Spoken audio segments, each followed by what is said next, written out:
आइए सनातन धर्मभूषण पूज्य श्री राजराजेश्वर गुरुजी के श्रीमुख से ज्ञानी साधकों के प्रश्नों के उत्तर जानते हैं। बहुत ज्ञानी एक साधक है, वो बोलता है भूत योनि होती है क्या?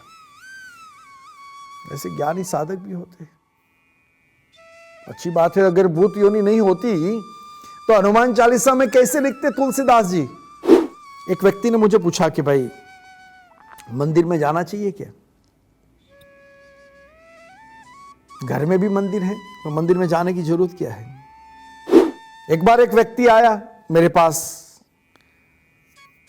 और मुझे कहने लगा कि गुरुजी ये माला है, माला में 108 मनके क्यों है? तिलक क्यों करना चाहिए? चोटी क्यों रखनी चाहिए? मंदिर में शंख क्यों है? मंदिर में बेल क्यों रखा गया है? भगवान शिव के पास डमरू क्यों रखा जाता है? शिवलिंग की पूजा क्यों करनी चाहिए? आपके प्रश्न है तो आप भेजिए। आपके हृदय में विराजमान प्रभु को मैं प्रणाम करता हूं, सभी भक्तों को मैं प्रणाम करता हूं। भगवान कृष्ण ने गीता में एक बहुत सुंदर बात की है। अर्जुन कुछ प्रश्न नहीं करता ना तो गीता का संदेश नहीं मिलता समाज को। महाभारत का ही एक अंश है भगवत गीता, और अर्जुन ने हर वक्त प्रश्न किया, ये पार्थ इससे हमारी मौत हो जाती तो अच्छा था। ये हर बातें की कि मैं ये क्या है, यहां सामने लोग जो मेरे परिचित है, मैं उसको कैसे मार सकता हूं।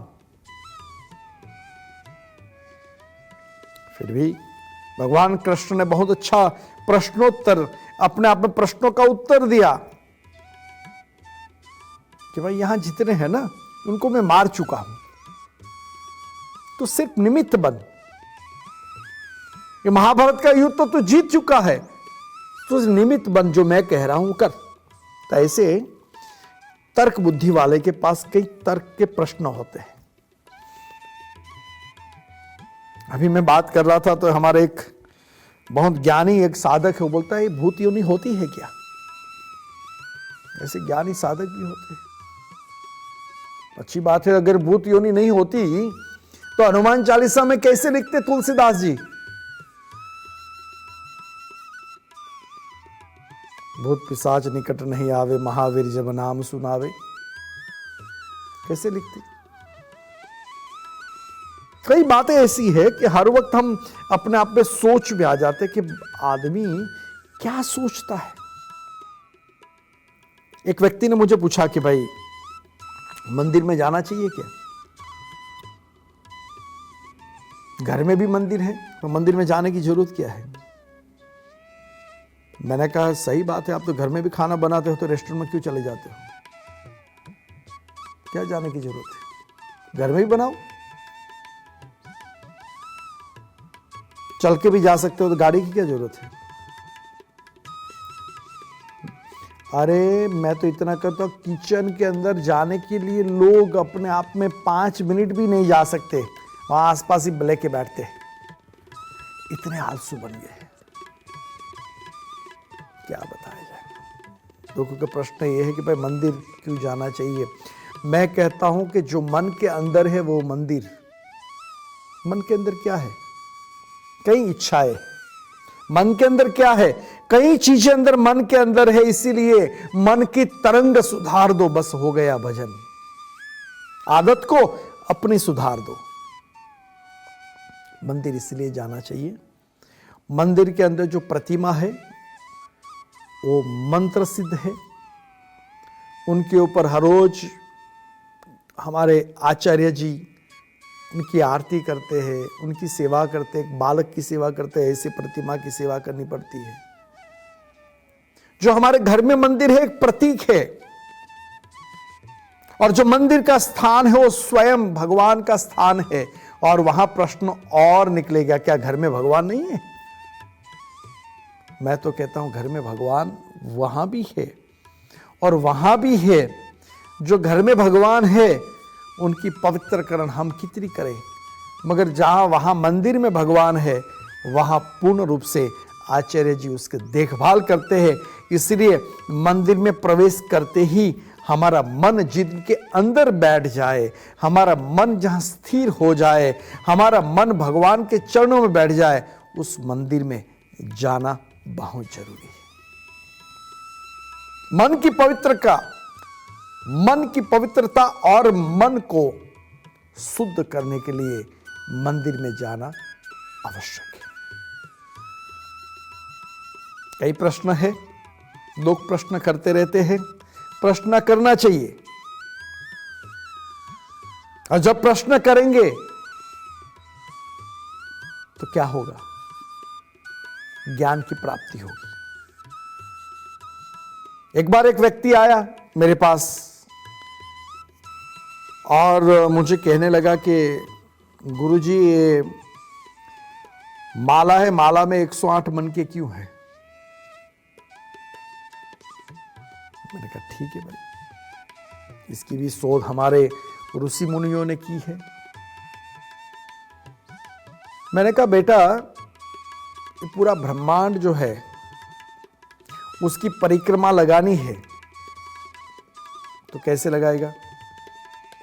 अरे गुरुजी, वो तो इम्पॉसिबल है।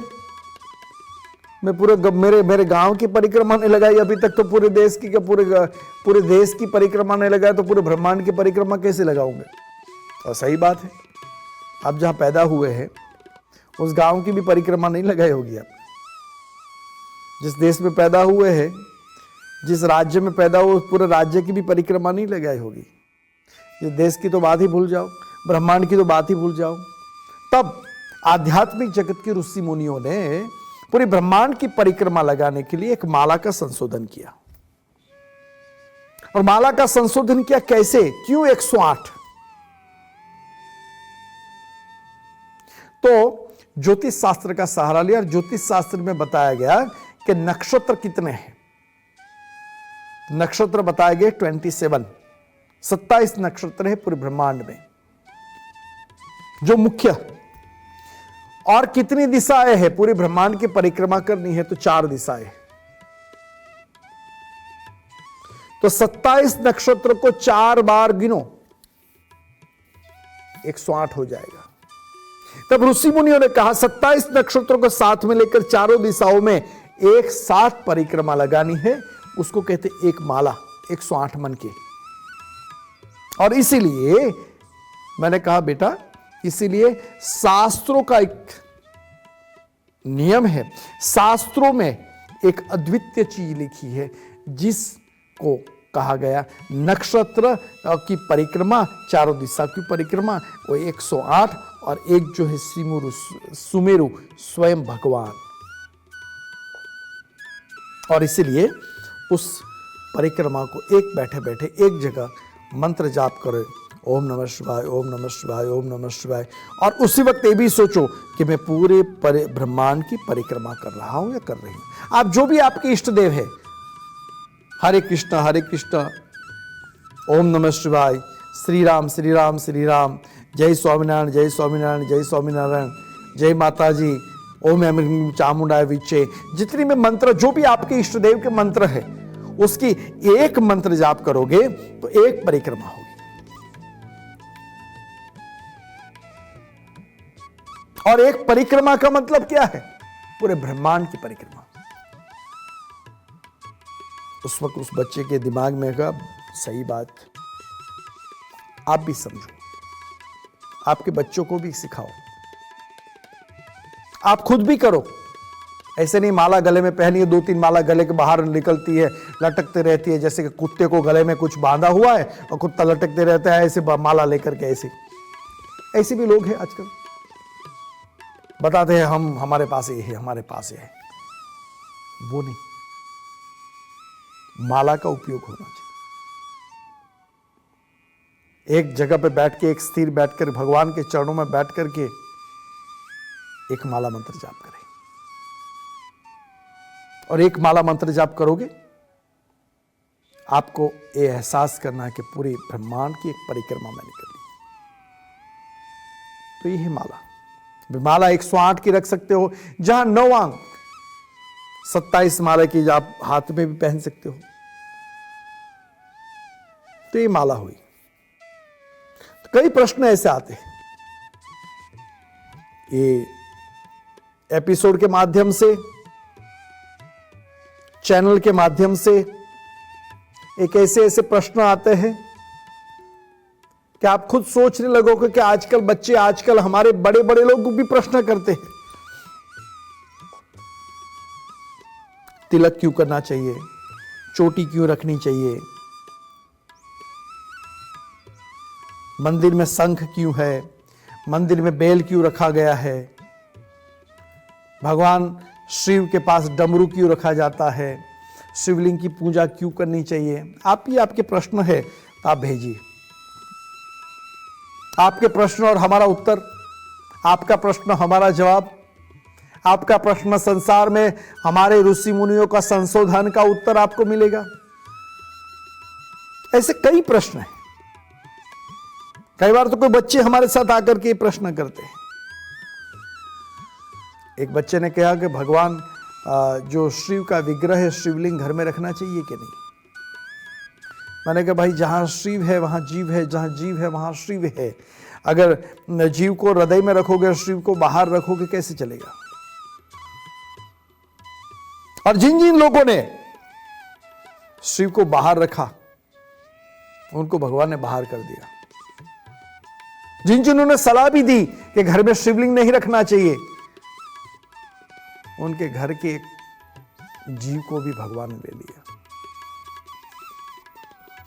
जीवन में ये मत समझो कि घर में शिवलिंग नहीं होना चाहिए। मैं तो इतना कहूंगा, घर में शिव और जीव, जीव है तो शिव है, शिव है तो जीव है, घर में रख करके उनकी दैनिक पूजा करते रहो।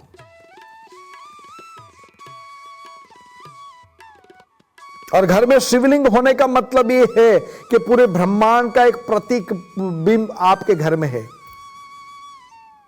घर में शिवलिंग रहने का मतलब ये है कि आपके जीवन में एक ऐसी अद्वितीय शक्ति आपके सामने है कि आपका दुख को भी दूर कर सकती है। इसीलिए कहा गया, सत्यम शिवम सुंदरम। भगवान शिव सत्य है, शिव स्वयं है और इतने भी सुंदर है। इसलिए कहा, इसलिए तो देखो ना, कपूर गौरम करुणावतारम संसार सारम भुजगेंद्र हारम। जीवन में सत्यम भी है, सुंदर भी है, यही भगवान शिव है। जो वैष्णव संप्रदाय की पूजा करने वाले घर में शालिग्राम की स्थापना करते हैं। हमारे अभी भाई श्री हमारे आचार्य जी अनिरुद्धाचार्य जी महाराज अभी आए थे। बहुत सुंदर, उनके पास एक छोटा सा शालिग्राम भगवान साथ में रखते थे। मैंने दर्शन किया, बहुत अच्छा लगा मुझे, बहुत अद्वितीय। उसके दर्शन मात्र से ही एक मन को, हृदय के शांति होती है, ऐसा विग्रह था उनके पास। शालिग्राम भगवान अपनी पूजा कक्ष में रखते थे। बहुत सुंदर। हमारे भाई श्री बागेश्वर सरकार, वो हनुमान जी की गदा रखते थे हनुमान जी के साथ। तो ऐसी जो चीज होती है, मैं कहीं भी जाता हूं तो मेरे पास एक पारद का शिवलिंग रहता है और गले में एक श्रीयंत्र रहता है, क्योंकि परंपरा जीवन में मिली है। जब ये चीज रहोगे तो आपको स्वयं को अनुभव होंगे कि आपके साथ भगवान की शक्ति विराजमान है, आप अकेले नहीं हो। मैं विश्व में कहीं भी जाता हूं, मेरे पास एक शिवलिंग रहता है जिसको मैं पकड़ करके ध्यान करता हूं और शिव की आराधना करता हूं, और एक श्रीयंत्र रहता है मेरे गले में। और जीवन में कभी भी मैं अकेला महसूस नहीं करता हूं। मेरे सामने कितनी भी बड़ी चैलेंज आ जाए, मुझे पता है मेरे साथ मेरे गुरु है, गुरु के साथ दी हुई शक्ति है, भगवान शिव है, और शक्ति की उपासना साथ में। और ऐसी चीज आपके साथ रखोगे ना, आप अकेलापन महसूस ही नहीं कर पाओगे। आपके जीवन में जितने प्रश्न होंगे ना, वो प्रश्न का अंदर से ही उत्तर मिलते जाएगा। दिखावा मत करना, ढोंग मत करना, ये मत बताना कि मैं बड़ा सिद्ध पुरुष हूं, मेरे पास ये माला है, मेरे पास एक कवच है, बाहर दिखा दिखा के ढोंग मत करना। अगर ऐसा ढोंग करोगे तो आप ढोंगी बनते जाओगे। जब ढोंगी बनोगे आपके जीवन में सब कुछ होने के बावजूद भी कुछ नहीं रहेगा।